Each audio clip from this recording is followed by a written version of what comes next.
திண்டுக்கல் மாவட்டம் நத்தம் அருகே பட்டா பெயர் மாறுதலுக்காக விவசாயியிடம் 2500 ரூபாய் லஞ்சம் வாங்கியதாக கிராம நிர்வாக அலுவலரை லஞ்ச ஒழிப்பு போலீசார் கைது செய்தனர். சிலுவத்தூர் கிராம நிர்வாக அலுவலர் முகமது ஜக்கரியா ரசாயனம் தடவிய லஞ்ச பணத்தை வாங்கிய போது கையும் களவுமாக சிக்கினார்.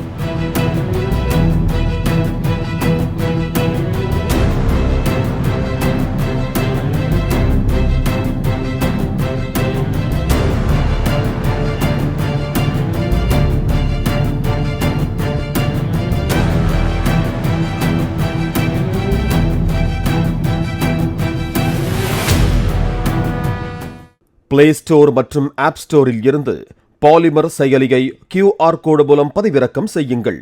செய்திகளை உடனுக்குடன் பெறுங்கள்.